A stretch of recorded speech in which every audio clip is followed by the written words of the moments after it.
everyone. Hi Today, everyone. today we are going to talk about the tower garden. And this is my son, Hippo. Say hi, Hippo.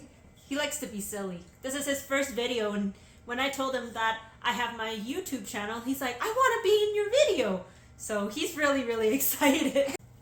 So of course here I have my red robin tomato. It is actually a small bush tomato, and here you can see that Hippo, he can just... Can I see your face? He does not like tomatoes. Good morning, everyone. Yesterday, my son and I filmed the tower garden, and of which he shared that he really liked the idea that he was able to pick from the basement and just choose the greens that he wants to eat. And which prompted me to share with you today, well, what is really the tower garden? So tower garden is really this. So this unit that you see beside me is actually called the tower garden. And the tower garden is really a hydroponic growing system. So how it works is just putting water from the tap into the reservoir. I actually choose to use reverse osmosis water because I find that there's less calcium buildup and whatnot in the water, so it's just easier for cleaning and maintaining. But with that said, it doesn't mean that it must use reverse osmosis water. And with that said, the minerals that go into the reservoir are, there's a B blend and an A blend, which is to be used together. So when I fill up my reservoir, I just top it up with some of the A blend and the B blend. So the instructions of it really says that it's 20 mils per 4-liter jug. They go by gallon because this is from the States. They do have a warehouse in Canada. So however the instructions are in the gallon, these 4-liter jugs of mineral blend, it actually takes me a whole year to use it for one of these tower garden units. And for me, I actually have 3 tower garden units. So technically you're thinking, well, it's 3 jugs of A, 3 jugs of B. And that's correct based on what tower garden gives for instructions. However, I like to have mine topped up a little bit more, so it's a little bit more richer in minerals, just for what I'm growing. And I'm someone who likes to say rush things and have things like ready in an instant. So by giving it a little bit more, it gives it a little bit more of a push. And with that said, tomatoes that you see here, I have 2 different types of tomatoes here.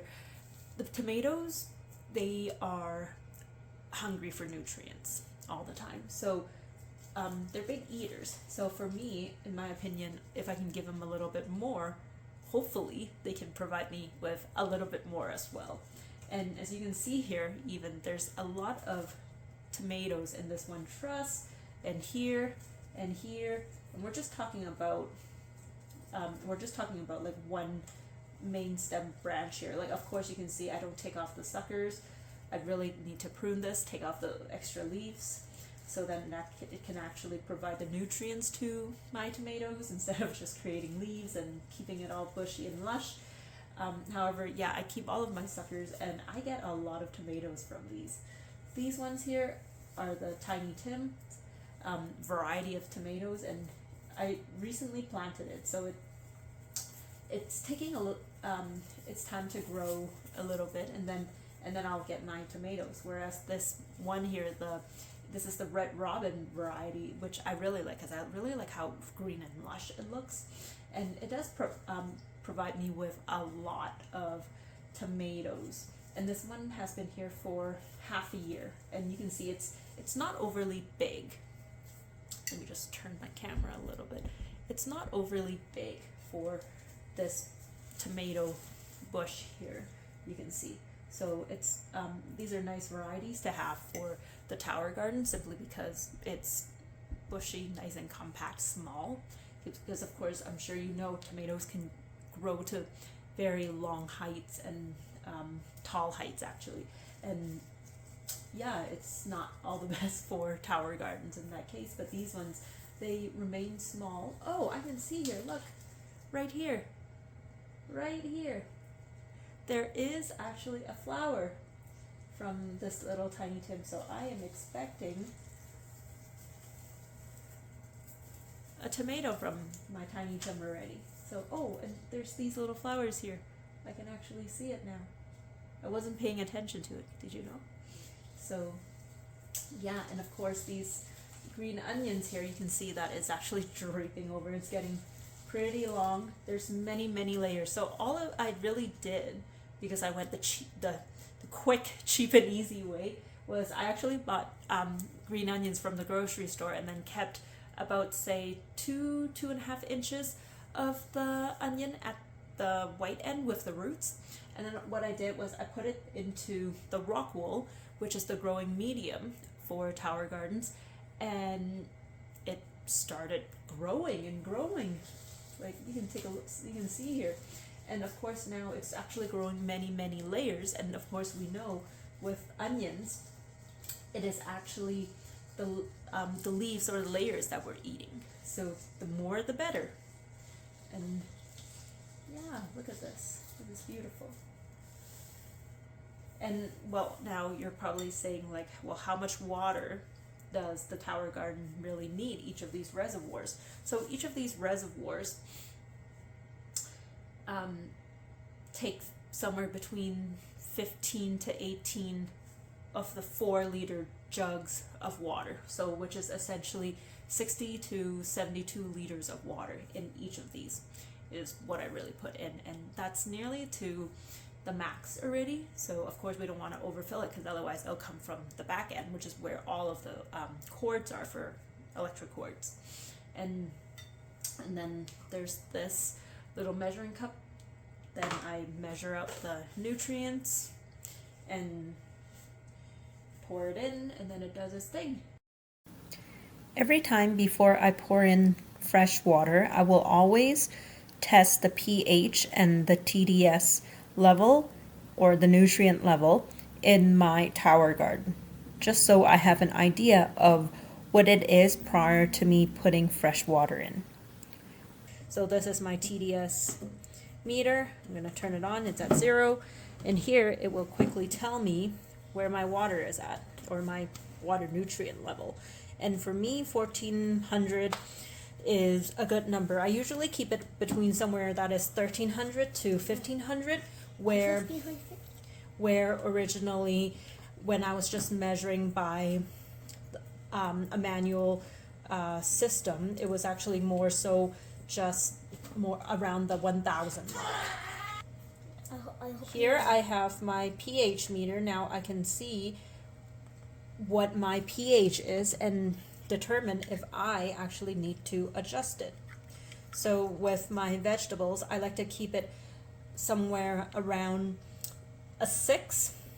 However, but somewhere between a 5.5 and a 6.5 is actually also a good number. So you can see here it's 6.01, so this is a good pH for me. And then inside each of these reservoirs, there's actually a pump. So the pump will actually and it's put on a timer. So the pump will actually, according to the timer, pump water up to the top and then fill all of these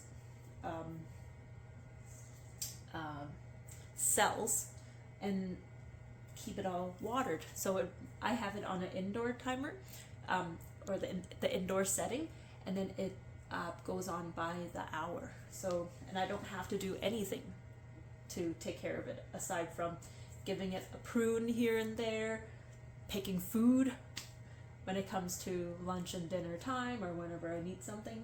This, I found that is very convenient for me, simply because, of course, I have 2 young toddlers.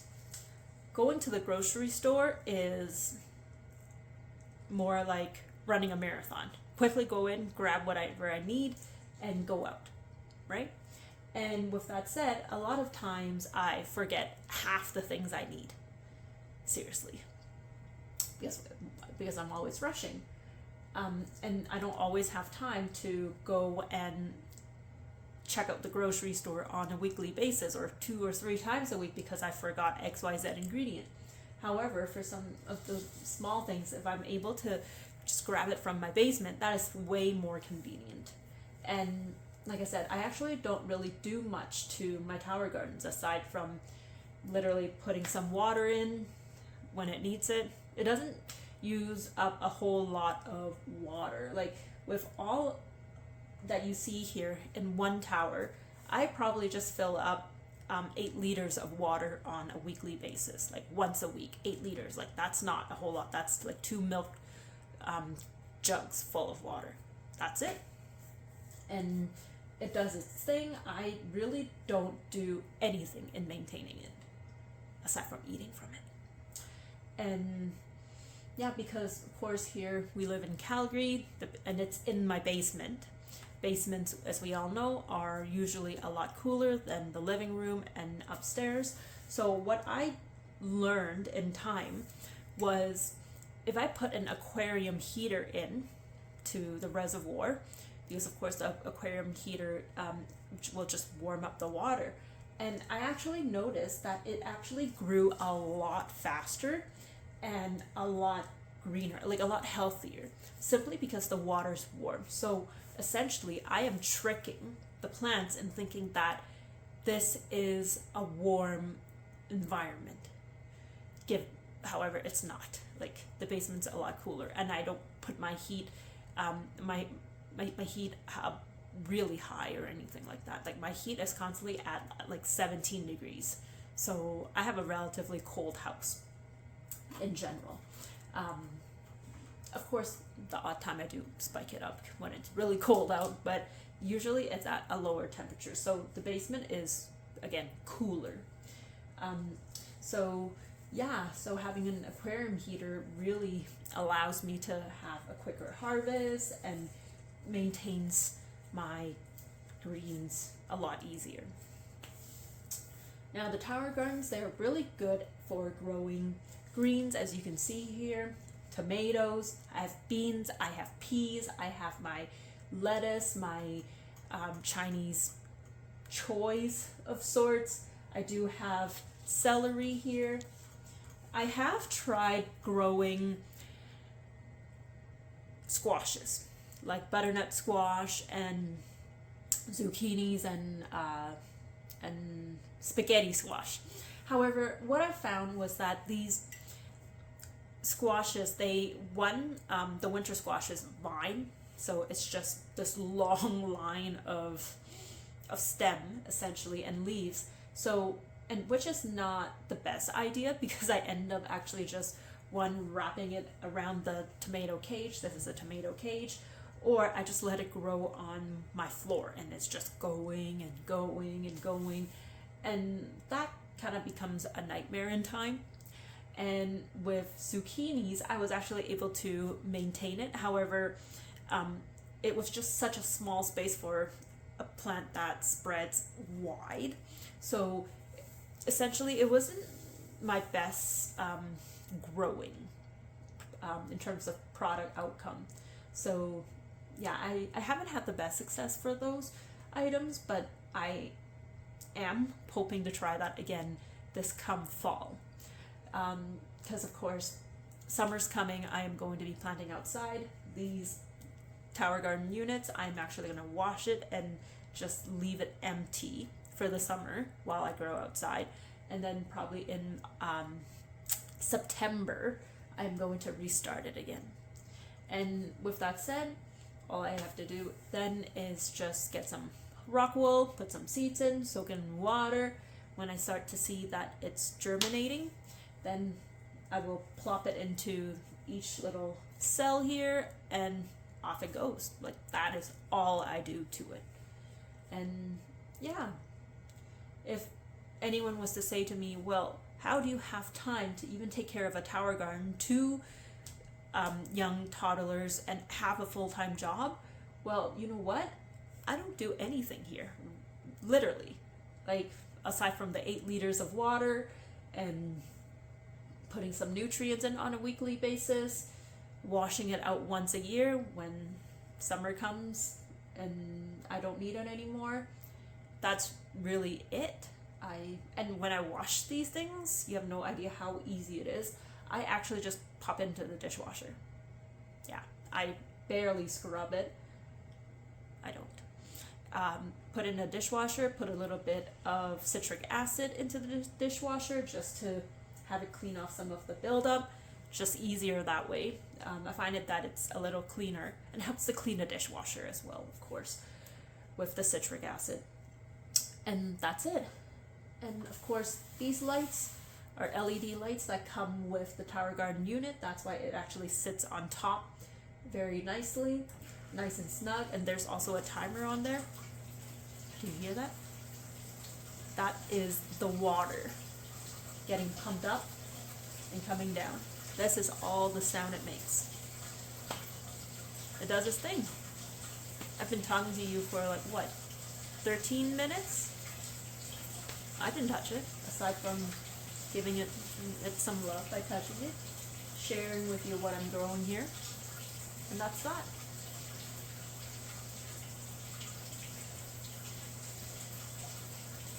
Isn't it a beauty? And the next question you're probably thinking is like, wow, I probably spend a lot on electricity, because these are plugged in 24/7, 365, nearly. So it's plugged in 24/7. And let me tell you, at first, I actually thought the same. It's like, wow, my electricity bill is going to spike. I am going to be poor just by paying electricity. However, the truth is actually far from that. I actually barely notice a change in my electricity bill. It uses so little power, I actually don't see much of a difference. That was actually one of my initial fears, but no, it's very, very little electricity or energy use. That it's so benign that literally, like, it's not even noticeable in the electricity bill. And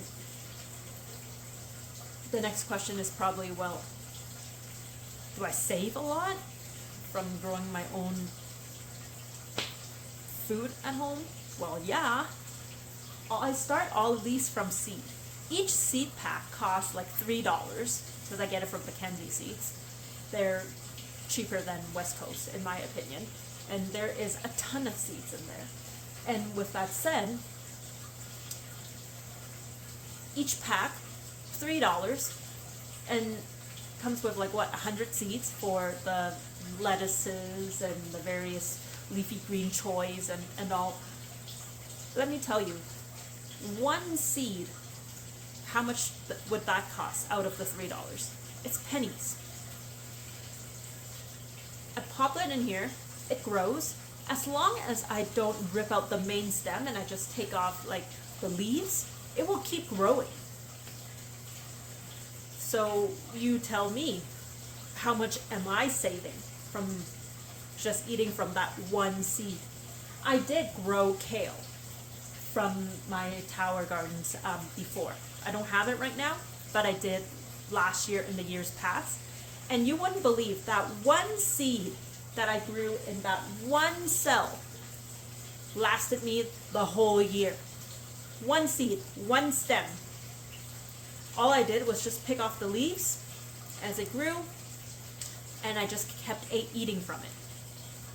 I still have the pack of kale seeds, 3 years later. And I've used, I don't know, probably 10 of them. And it fed me. I made a lot of kale chips. For those of you who love to eat kale chips, you know how much kale is required for kale chips. It's kind of like another spinach. Have like a whole handful, put it in, and you just get this much at the end. Like kale chips, strip it all, put it on in the oven, take it all out, 2 gulps, wow, where was that like big pile of kale? Gone. So I do feel like I save a lot just from growing some seed. And yeah, and then I really replace my leafy greens when I feel like, well, you know what? I've had it for 2 months, the same lettuce head that I've been picking from. It's growing and growing. Maybe it's time to retire. That's when I start a new seed. Or when I feel like, well, you know what? It's starting to not taste good, I'll start a new seed. I just want to eat the whole head because you know what? The core is actually much sweeter. Then I'll start a new seed. That's what I do. And it keeps growing. And most importantly, as I mentioned, it's nice that, one, I know what goes into my food. My children can actually just come down, pick whatever they want to pick, and just eat it. It's at my basement. It's not dirty. It's clean. I don't have to worry that they didn't wash it and they're putting it in their mouth, right? Because I'm not spraying anything here. All of these ingredients here are really just things that I can actually read in terms of what's in here. And that's that. It's not organic. People think that this is organic, but this is not organic. Organic is actually used to define soil. There's no soil in this. So a lot of people tell me that, well, I don't have time to take care of a tower garden. I have a very busy schedule. Of course, everyone does. But you have 1 hour to go grocery shopping, or you have 30 minutes to pick all your food online and to do curbside pickup. That's 30 minutes. Driving to the store, going there and back, that's another 30 minutes? So you can spend 30 minutes putting items in your cart for curbside pickup. You can spend 30 minutes driving there and coming home. So that's an hour. And you're telling me you don't have an hour to take care of this when you don't need to do groceries. You just have to spend that hour at home and to see, to put water in and look at it. It takes actually way less time to take care of a tower garden than to buy groceries. And with that said, you choose what seeds or what vegetables to grow here. If there are certain vegetables that you feel like, oh, well, we go through a lot of that on a weekly basis, grow it from the tower. I picked my lettuce right here. Last week, I picked it nearly bare. And look at how lush it is already. And that's that. Like, it keeps coming. My husband and I, we love the Tower Garden so much that we have became affiliates with Tower Garden. So do check out the link below to get more information. A lot of people feel that, well, it's very expensive to start up. However, if you think about it, the cost will actually spread itself in the long run.